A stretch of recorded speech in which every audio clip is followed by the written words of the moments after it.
Evet, yeni bir bölümden selam dostlar. Bir Krakow akşamı. Şimdi havalimanına gidiyorum. Artık yeni bir ülkeye geçiyorum. Bu ülke indiğimde havalimanında sürpriz olsun. Uçağımın biletinin fiyatını da söyleyeceğim. Uçak biletini arkadaşlar 1200 liraya, 1300 liraya ne aldım? 20 kiloluk bagaj hakkıyla beraber hava yolumda Ryanair. Hadi ya söyleyeyim ülkeyi, niye laf uzatıyorum ki? Abi ben Belçika'ya gidiyorum. Brüksel'e. İşte saat sabah 6.40'da uçağım var. Şu anda saat akşam 8. Sabaha kadar havalimanındayım. Çünkü sabah 6.40'da uçağım olduğu için benim 4.40'da orada olmam lazım. Bagaj da vereceğim. Ama 4.40'da otobüs ya tren yok. Onun için taksiyle gitmem lazım. Taksilikte para yok. Zaten hostelde para vermek istemedim. O yüzden bir de çok ucuz arkadaşlar. 6 zloty'ye otobüsle yolculuk yapabiliyorsunuz. Buradan ta havalimanına kadar. Sadece 6 zloty. Otobüs numarası 300 arkadaşlar. Bu 300 numaralı otobüs direkt transit gidiyor Krakow havalimanına kadar. Onu da kullanabiliyorsunuz yani. 6 zloty'ye transit gidiyorsunuz abi. 2 durakta duruyor sadece. O kadar. Krakow güzeldi. Ben bayağı beğendim. Bir haftamı geçirdim. 3 gün couchsurfing, 3 gün hostel. Sağ olsunlar beni ağırlayan insanlara şu ana kadar. İşte böyle. Yine abone olmayı, beğenmeyi, like atmayı unutmayın lütfen. Özellikle arkadaşlar destekleriniz aşırı önemli. Yani işte katıl butonu, beğeniler, yorumlar, reklamları bile geçmeden izlediğiniz zaman gelirim çok artıyor. Artık sürdürmekte çok zorlanıyorum. Çünkü param yok yani. Artık gerçekten arkadaşlar bu seyahatleri sürdürmek çok zor oluyor. Çünkü YouTube beklediğinden çok daha yavaş büyüdü.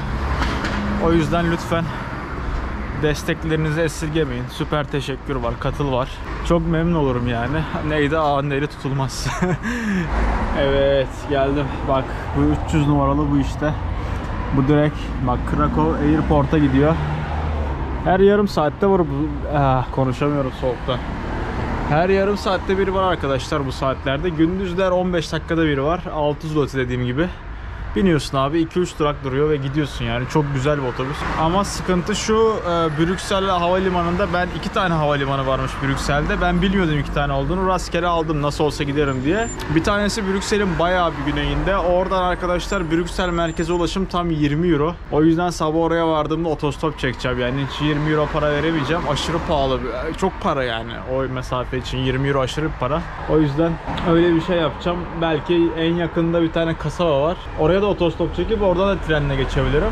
O zaman da yarı yarıya falan geliyor. Bakalım duruma göre bakacağız. Bir de şeyden McDonald's'tan 2 tane Big King, 2 tane de küçük patates aldım. Gece şeyde kalırken ihtiyacım olur diye. Öyle. Hadi bakalım havalimanında görüşürüz.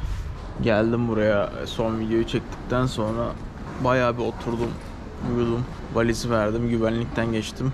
Şimdi işte uçağa binmek için bekliyorum. Bir 2 saat falan var. Ondan sonra gideceğiz işte Belçika'ya. Böyle bir sıkıntı çıkmadı. Kimse bir şey sormadı. İşte bir valizi verdim. Ryanair uçak. Oradan uçacağız öbür tarafa. Orada bakalım bir valizde sıkıntı çıkmasın. Gerisi önemli değil yani. Hani bir tek bagaja verdiğim çanta önemli. Onda sıkıntı çıkmadığı sürece bir sıkıntı çıkmaz. Final boarding call for passengers traveling with KLM, flight number KL199.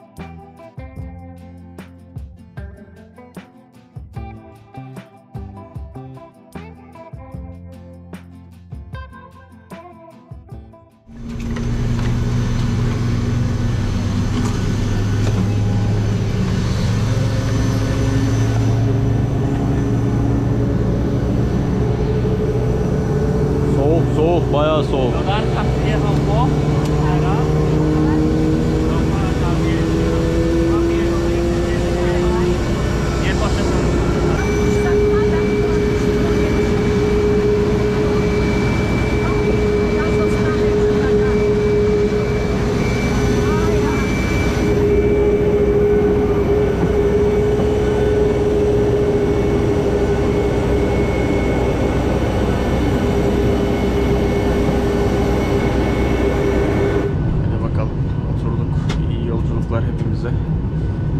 Brüksel'de inince konuşuruz tekrardan. Çok yoruldum ya.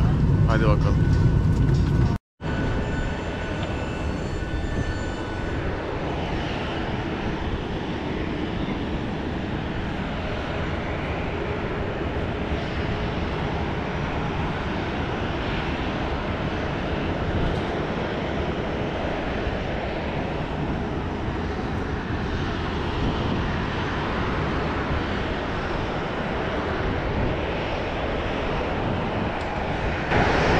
Belçika'dayız.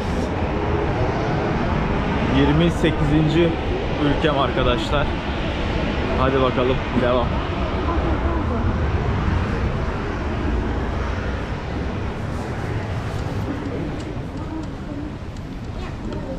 Daha valizleri yeni yüklüyorlardı. O yüzden sanmıyorum hemen alabileceğimizi, biraz bekleyeceğiz gibi duruyor. Geldi benimki hemen. Evet. Şöyle hemen geldiği zaman keyfim yerine geliyor. Ben gelirken bakmamıştım hangi havalimanına geleceğime. Sonra bu havalimanını öğrenince beni ağırlayacak çocuk orası bir tuzak demişti. Abi harbiden burası bir tuzak. Yani giriş çıkış her şey. Buradan 4 kilometre yürümeniz lazım havalimanının dışına yürüyerek gitmek için. Yani bineceğim otobüse ya, ne yapayım, uğraşamayacağım valla. Zaten uykusuzum. Yollarda çalışıp yaparız o parayı, artık çıkartırız bir şekilde. Neyse hadi gelin de size o zaman bilet almayı göstereyim. Şurada makinelerde falan olması lazım. Hadi gelin. Şimdi bak böyle giriyorsun abi. Burada zaten kalkış Airport diyor. Buradan sonra Brüksel Midi Station var. Bir tek burası var Brüksel'de. Tamam. Sonra next diyorsun. Tek yön. Devam. 19.95. Çok para be. Bak Open Day ticket. Bunu bütün gün kullanabiliyorsunuz.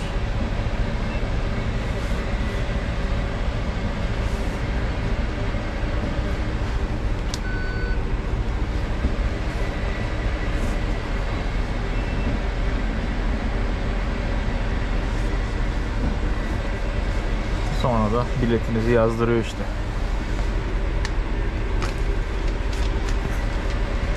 Bak böyle. Bu biletle abi atlayıp gidiyorsun işte. Anasının gözü kadar para ama ne yapayım ki yani ya, ne yapayım? Sıkıldım artık ya.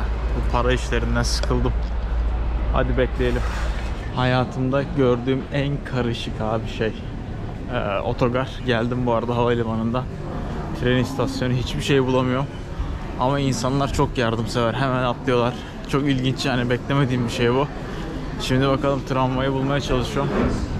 Bir bulup gideceğim artık. Abi 3 ile 4 numaralı tramvaylar gidiyor. Bir türlü bulamadım şu tramvayları yani gerçekten. Hadi bakalım. Buradan galiba. Evet dostlar, o tren garından sonra geldim Arvel'in yanına. Arvel şimdi dün gece beni ağırladı. Bu arada dünkü videodan bir gün sonradayız şu anda. Bugün Brüksel'i gezeceğiz. Şu anda böyle bir Japon kulesi var. Şu arkada gördüğünüz yerde, this is a part of Royal Garden, right? The Towers area. İşte şimdi burası restorasyon için kapalıymış. Eskiden de Royal, yani kralın bahçesinin bir parçasıymış. Şu anda burada böyle bir tane müze var ama şu anda restorasyonda. Bu da Japon kulesi. Bak burada böyle Japon şeyi falan var. Çok iyi ya. Bak buradaki bahçede böyle. Arkadaşlar bir de Belçika'nın çok ciddi ve kanlı bir koloni tarihi var arkadaşlar. Bak buradaki böyle eski Japon ve Çin binalarını yapmasının sebebi de kralın arkadaşlar. Bunları kral yaptırmış bilerek. Halkın daha farklı kültürler olduğunu anlayıp, bunların çok güzel kültürler ve ülkeler olduğunu anlayıp bunları kolonileştirmemiz gerektiğine ikna etmek içinmiş. Yani bu ülkeleri ve dünyanın geri kalanını da kolonileştirmek için bir şekilde kamuoyu oluşturmak istemiş. Hayatımda ben böyle bir şey görmedim. Bunu okumadım da. Bunu şu anda Arvel, yani lokal biriyle takıldığım için öğreniyorum abi. Bakar mısın? Wow, these are amazing man. Baksana abi şuna, çok güzel duruyor ya. These are Japanese or Chinese? Chinese. Yeah. Bunlar da Çin binalarıymış. Well, the building itself is totally European, but the decorations outside were made in China. Yeah. So he wanted people to support the idea of colonization, but it didn't work. So in the end, as the government was not following his idea, he decided to colonize Congo for himself. Not for Belgium, just for himself. Oh my god. So he bought it, sort of, but not to the Congolese people, of course. And it was so bloody, right? Yes. Yeah. So that's why this king is a really bad guy. Yeah, got it. Bak duyduğunuz gibi abi böyle kanlı bir koloni tarihi olan bir ülke burası. Çok ilginç ya. Neyse hadi devam edelim bakalım. Ve bir sonraki durağımız Atomium arkadaşlar. Burası Brüksel'in Eiffel Kulesi gibi düşünebilirsiniz. Burada arkadaşlar uluslararası bir fuar oluyor 1858 yılında. Bu Brüksel fuarı olarak geçiyor tarihte. Birçok farklı ülkede bu fuara katılıyor arkadaşlar. Ve bu gördüğünüz arkamdaki yapı gerçek demir atomunun tam 165 milyar kez büyük hali. Gerçek demir atomu da böyle gözüküyor. Yani 165 milyar kez büyütmüşler gerçek demir atomunu. Bunun isterseniz tepesine çıkabiliyorsunuz. Asansör var. Asansöre tepesine çıkıp 25 euro karşılığında oradan da şehri görebiliyorsunuz arkadaşlar. 1858 yılından beri burada olan efsanevi bir heykel.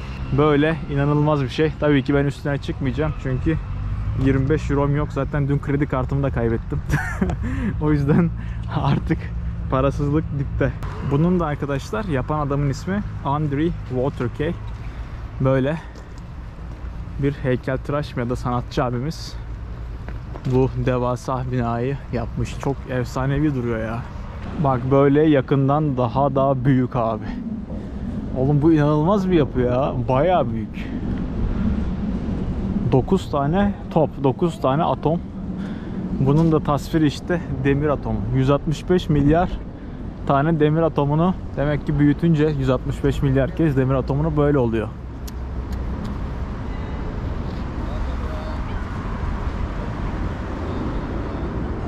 Holy shit.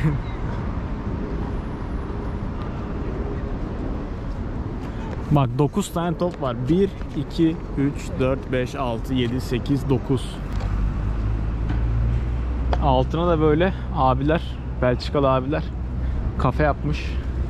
O waffle falan da var, tost falan da var. Böyle yiyip içiyorlar bak. Şuradan da biletleri alabiliyorsunuz. Sonra da buradan böyle asansör var. Asansörle yukarı çıkabiliyorsunuz arkadaşlar. Biletler burada bak. Dediğim gibi 25 euro diyebiliyorum. Böyle yani. Şimdi arkadaşlar Atomium'dan çıktık. Kaçak bir şekilde bindim trene. Şu anda yanımdaki tüm para 170 euro. Onun dışında başka hiçbir param yok. Kredi kartımı kaybettim. Ve daha 1-2 ay daha yollardayım en az. Yani bayağı sıkıntılı bir durum ama mutluyum. Niye mutluyum? Çünkü daha önce sıfır parayla gezdiğim de oldu. Ve yine yapabilirim bunu. Yani pes edecek bir şey yok. Dün muhtemelen kredi kartımı cebime koyarken düşürdüm. Cebime koyamadım yani. Ya da cepten bir şey alırken düştü. Çünkü o anda acil bir ödeme yaptım. O sırada cebime koymam gerekiyordu. O yüzden muhtemelen düştü. Şu an kayıp. Mobil bankacılıktan da hemen iptal ettirdim. Arkadaşlar bir de eskiden tam buradaki caddede şey varmış, nehir varmış. Bu nehri buradan taşıyıp burayı böyle yaya trafiğine açmışlar. Böyle bir durum var yani. Arvel seviyor tarihi. O yüzden bana böyle şeyleri anlatıyor sağ olsun. Şimdi de balık falan yiyeceğiz, deniz ürünleri. Evet şimdi böyle şey söyledik. Nuggetlar var ya, nugget söyledik arkadaşlar. Mekan burası. 6 euroydu nuggetlar, sağ olsun Arvel'de de. Hani Belçika fena değil gibi duruyor. Neyse bir yemeği yiyelim, daha kahvaltı etmedik. Yemek geldi dostlar. Bak böyle balık nuggetlar. Böyle güzel bir salatası ve şeyi de var. Sosu da var. Of, lokum gibi ya. Deneyelim. Of. Yıkılıyor. Really good. Really good man. Thank you so much. Bak böyle bir Fransız kültürü burada var biraz. Ve bu salatalar falan da yanına konuyor o yüzden. Güzel yani. Böyle bir Akdeniz ülkesinde gibi hissediyorsun. Hadi ben yemeğe devam.